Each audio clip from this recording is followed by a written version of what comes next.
Que a paz do Senhor Jesus, a paz que excede a todo entendimento, esteja presente em sua vida e na vida de toda a sua família. Estamos iniciando mais um Instantes Finais, a sua aula de escatologia no seu lar. E eu quero agradecer por sua audiência, a você que diariamente assiste ao nosso programa, pela TV ou pela internet. Que Deus te abençoe, que as bênçãos de Deus continuem sendo derramadas sobre você e sua família. Eu gostaria de lembrar mais uma vez que você pode acompanhar a programação da Rede Brasil pelo YouTube, Rede Brasil Oficial e IEADPE Oficial, e também pelo site www.iadpeplay.org.br. Se você deseja entrar em contato conosco, enviar sua mensagem ou a sua pergunta, o WhatsApp está aparecendo aí na sua tela. O número é o 99491-2293. Muito bem, nós estamos estudando o juízo final, o juízo do trono branco. Nós já tivemos a oportunidade de estudar vários programas sobre esse tema, não é?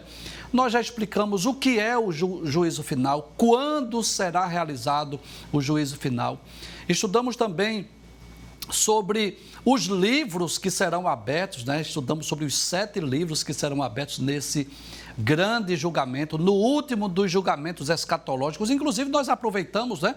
E já fizemos, inclusive, uma revisão, nós relembramos aqueles 3 julgamentos futuros que serão realizados, né? No calendário profético. Nós relembramos sobre o Tribunal de Cristo, o julgamento das nações e o juízo final. Hoje é a nossa última aula sobre esse tema, né? Nós vimos também quem será o juiz, né? Nós dissemos aí que Jesus será o juiz nos 3 grandes julgamentos escatológicos e vimos também quem é que vai participar desse julgamento. Inclusive os anjos caídos vão participar, todos os ímpios que morreram, todos os incrédulos, todos os pecadores e também os salvos oriundos do milênio. Hoje será a nossa última aula sobre esse tema, sobre o assunto do juízo final.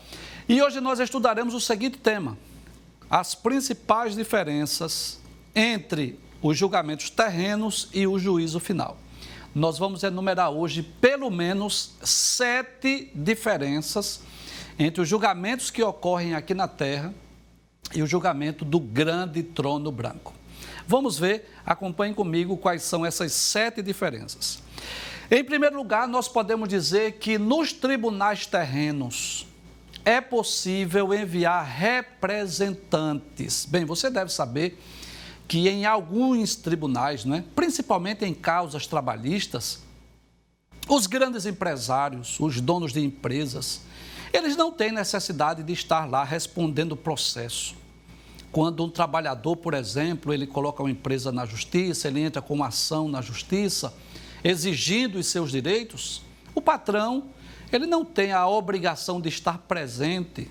Ele pode enviar representantes, geralmente as empresas já têm um advogado que representa a empresa nas audiências trabalhistas.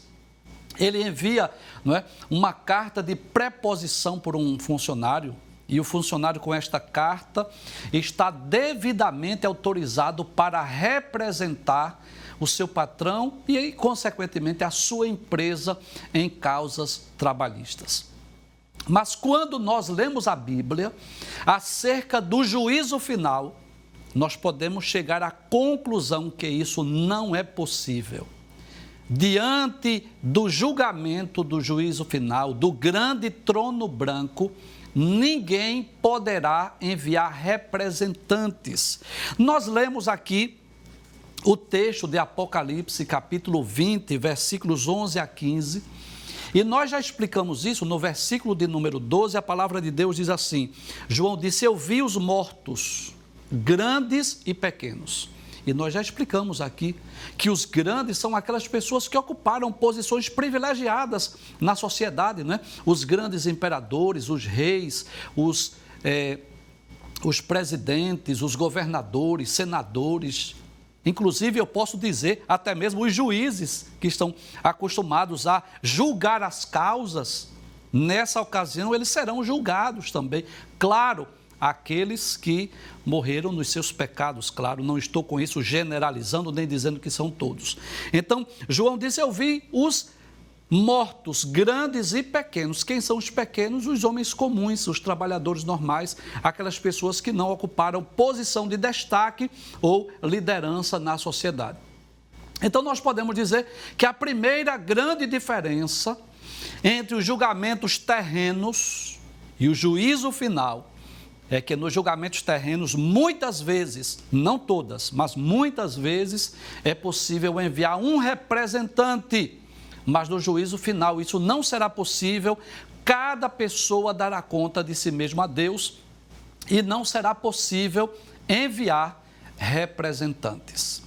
A segunda diferença que nós vamos perceber dos julgamentos terrenos, dos tribunais humanos para o juízo final, é que os julgamentos aqui da terra, eles podem ser adiados, eles podem ser protelados. Existe na justiça possibilidade, recursos que são chamados de meramente protelatórios. Que coisa interessante. O objetivo do recurso é só ganhar tempo, ficar adiando, E, inclusive, aqui no Brasil não existem instâncias superiores. Primeira instância, segunda instância, terceira instância, Vamos para o Supremo Tribunal Federal e assim as causas vão sendo adiadas. Assim o tempo vai passando e muitos processos, muitas causas não são resolvidas. E isso não é uma coisa nova. Isso não é uma coisa só de Brasil, isso já existe desde os tempos antigos, Nós vamos observar em um dos livros dos profetas menores, chamado Abacuque. Abacuque é aquele profeta que dialoga com Deus, conversa com Deus. Geralmente os profetas, eles recebiam de Deus a mensagem e simplesmente entregavam, escreviam ou falavam o que Deus mandava.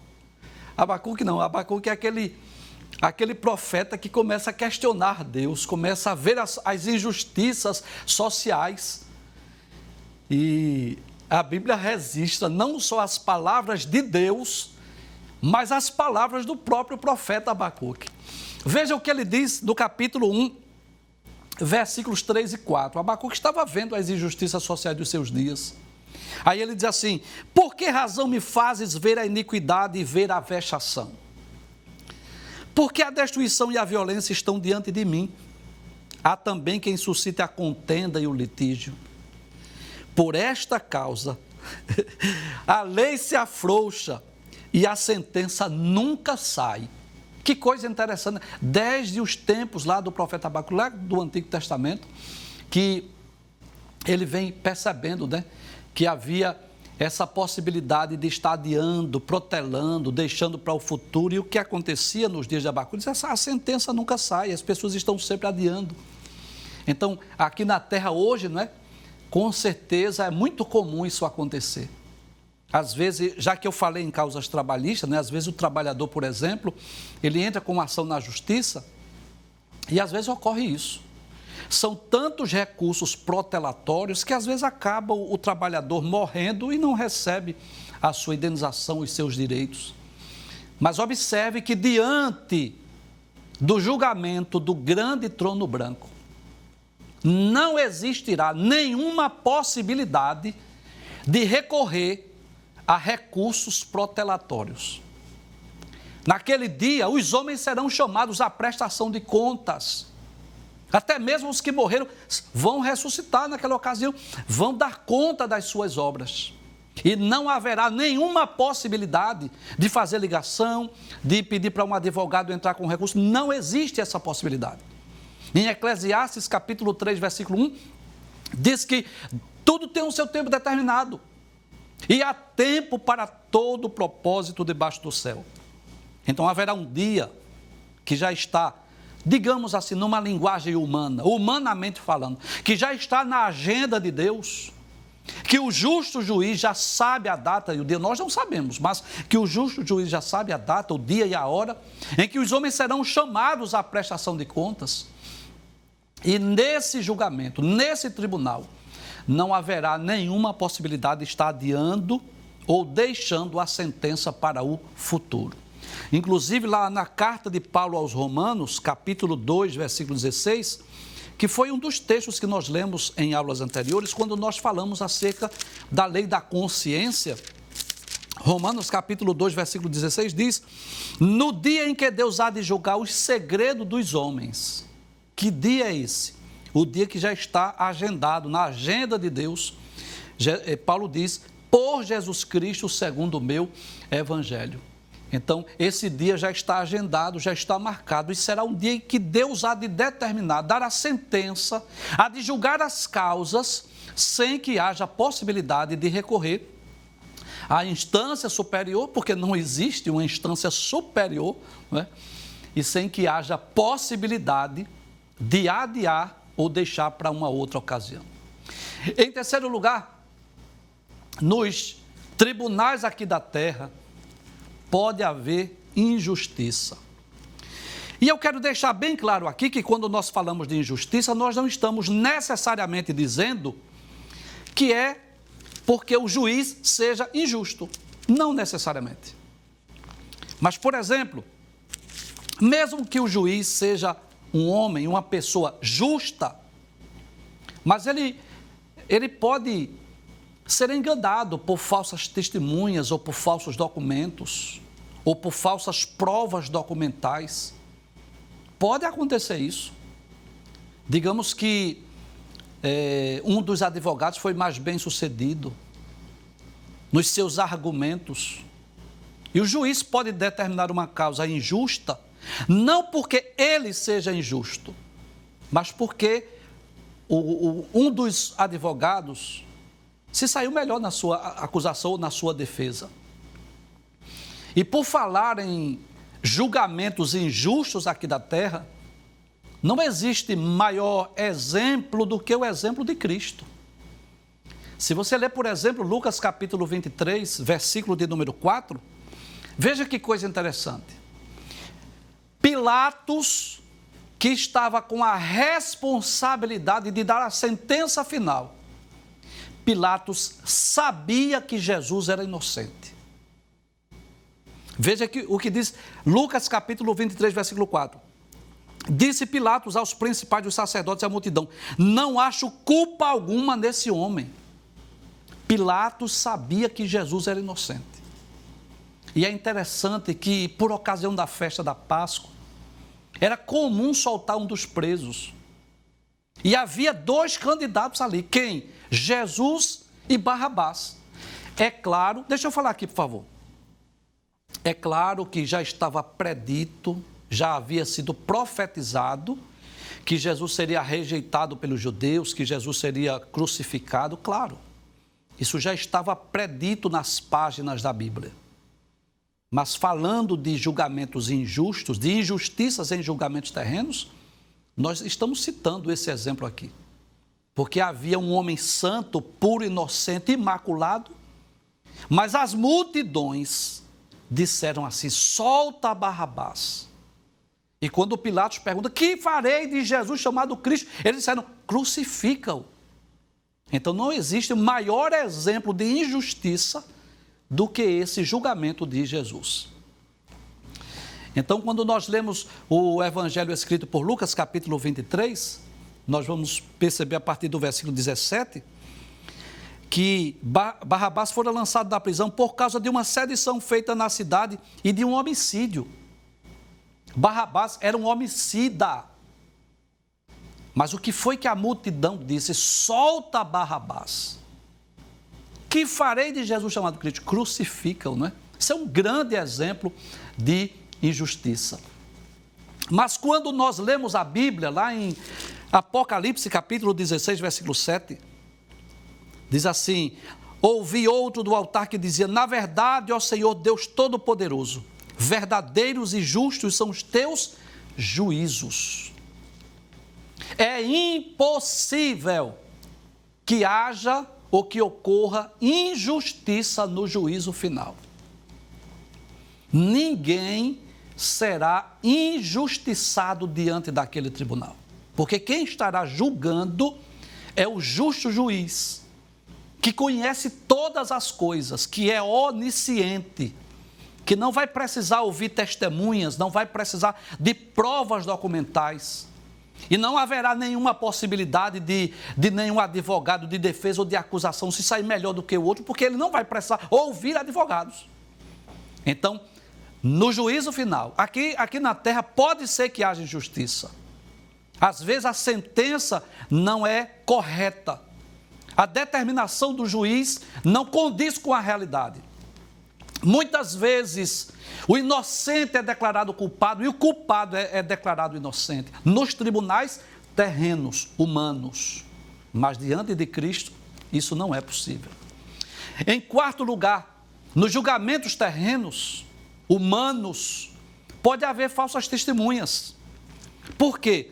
Porque muitas pessoas são chamadas para testemunhar, para dar o seu testemunho, para dizer o que viram, ou ouviram, ou presenciaram. Mas o que acontece muitas vezes? As pessoas mentem. Dizem que viram quando não viram, ou que ouviram quando não ouviram. Ou dizem que não viram quando eles viram, ou dizem que não ouviram quando eles ouviram. Se sabe, diz que não sabe, se não sabe, diz que sabe, assim sucessivamente. Então pode haver sim falsas testemunhas. Isso é bíblico, né? Observe capítulo 6 de Atos, versículos 13 e 14, que é a ocasião de Estevão, o primeiro mártir do cristianismo. Veja o que diz a palavra de Deus. Apresentaram falsas testemunhas que diziam: esse homem não cessa de proferir palavras contra este santo lugar e a lei. Por que é que Estevão foi apedrejado? Por causa de falsos testemunhos. Por causa de mentiras, pessoas que mentiram, dizendo que ele estava profanando, dizendo que ele estava proferindo palavras de blasfemas contra a lei, contra o templo. Mas, diante de Cristo, aquele que conhece todas as coisas, não é possível haver falsas testemunhas. Hebreus capítulo 4, versículo 13 diz assim: e não há criatura alguma encoberta diante dele. Não há nada encoberto diante dele. Diz assim: antes todas as coisas estão nuas e patentes aos olhos daquele com quem temos de tratar. Então, todas as coisas estão diante dele, ele sabe tudo, ele conhece tudo. Nós já dissemos aqui que quando ele estava na terra, como homem, ele chegou até a dizer assim: olha, daquele dia e hora ninguém sabe, porque ele estava falando como homem. Mas veja quando ele escreve, quando ele ordena a João para escrever as 7 cartas do Apocalipse. As 7 igrejas, Jesus diz: eu sei as tuas obras, eu conheço as tuas obras. Então ele sabe de tudo. Não é possível haver falsas testemunhas diante de Cristo, até porque Jesus não vai precisar ouvir ninguém para determinar o julgamento das pessoas que estiverem diante do tribunal. Em quinto lugar, aqui na terra pode haver suborno. As pessoas podem subornar. Uma ligação: doutor, amanhã aquela audiência, é que a gente queria lhe dar um presente, a gente queria lhe dar um carro, queria saber qual é a sua marca preferida. O senhor quer que coloque o carro no nome de quem? E às vezes a troca de favores, de presentes. É claro que eu estou me dirigindo aqui com muito respeito aos magistrados, com muito respeito ao juiz, que eu não estou generalizando. Eu não estou dizendo que todos os juízes são corruptos, claro que não. Existem muitos juízes honestos, independente do seu credo, que estão ali porque estudaram e estão prezando pela justiça. Nós sabemos disso. Mas eu não posso negar aqui que nos tribunais terrenos, e principalmente nesse país corrupto que nós vivemos, muitos presentes são dados às vésperas da audiência. Muitas trocas de favores. E às vezes o juiz usa 2 pesos e 2 medidas. Beneficia um em detrimento de outros. Isso é bíblico. Isso Isso não é coisa de hoje nem de Brasil, não. Vamos ver o que diz Isaías, capítulo de número 5, versículo 23. Ai dos que justificam o ímpio por presentes e ao justo negam justiça. 700 anos antes de Cristo já havia isso. Miqueias também falou acerca disso, ou Deus através do profeta Miqueias. Vamos ver o que foi que o profeta Miqueias falou acerca disso? Miqueias capítulo 3, versículo 9 a 11. Miqueias capítulo 3, versículo 9 a 11. Ouvi agora isso, vós, chefes da casa de Jacó, e vós, maiorais da casa de Israel, que abominais o juízo e perverteis tudo o que é direito. Edificando a Sião com sangue, Jerusalém com justiça, os seus chefes dão as sentenças por presentes. Suborno. Que coisa tremenda, não é? Às vezes as pessoas estudam tanto e chegam lá, se corrompem com presentes, com privilégios na sociedade. Aí eu fico imaginando um desses magistrados que se corrompe, que recebe presente nas vésperas dos julgamentos. Eu quero ver o senhor, doutor, diante de Cristo, diante do juízo final, qual será o seu escape, a sua saída? Vamos ver o que diz Deuteronômio, capítulo 10, versículo de número 17. Mais uma vez eu digo que eu não estou generalizando, nem citando nomes, mas que os senhores sabem que eu estou falando a verdade. Pois o Senhor vosso Deus é o Deus dos deuses, o Senhor dos senhores, o Deus grande, poderoso e terrível, que não faz acepção de pessoas, nem aceita recompensa. O que é que alguém vai oferecer a Cristo? O que é que vai se oferecer ao dono de tudo? Vai oferecer o que a ele? Não tem como. Além disso, em sexto lugar, nos tribunais aqui da terra, pode haver acepção de pessoas. Nós sabemos disso. Nós somos humanos, nós somos falhos. E nós podemos, pelas nossas fragilidades e fraquezas, fazer acepção de pessoas. Você já deve ter tido uma experiência assim, você fez uma acepção de pessoas. Abre a tela, por gentileza. Né? Mas Deus não faz acepção de pessoas. Lá nos tribunais, lá nos julgamentos, pode ser que alguém seja beneficiado em detrimento de outrem. Pode ser que alguém seja mais injustiçado simplesmente por uma questão de acepção de pessoas. Deuteronômio capítulo 16, versículo 19, fala sobre isso. Não torcerás o juízo, não farás acepção de pessoas. Em outras palavras, diante dos julgamentos, não faça acepção de pessoas. E Deus não faz acepção de pessoas. Atos capítulo 10, versículo 34, quando Pedro chegou lá na casa de Cornélio, Pedro disse: reconheço que por verdade, Deus não faz acepção de pessoas. Deus não usa 2 pesos e 2 medidas. Deus julga cada um conforme as suas obras. Nós já vimos isso. Para concluirmos a aula de hoje, nos tribunais aqui da terra, nos tribunais humanos terrenos, em caso de morte, o processo é arquivado. Como é que vai agora condenar alguém ou julgar alguém se a pessoa morreu? Digamos assim, vamos ser práticos. Digamos que o acusado, ele morreu, veio a óbito antes de sair a sentença. E aí o juiz vai fazer o quê? Não tem mais o que fazer. Como é que vai puni-lo? Como é que vai prender se ele já morreu? O que é que se faz? Arquiva o processo. E alguém vai dizer assim, morreu e não pagou pelo seu ato, pelo seu feito. Mas, diante do juízo final, o julgamento do grande trono branco, ainda que o réu, o condenado, ainda que o pecador esteja morto, sabe o que vai acontecer? Ele vai reviver. Em Apocalipse, capítulo 20, versículo 12, João disse: eu vi os mortos. Ou seja, os homens hão de ressuscitar para prestar conta das suas obras.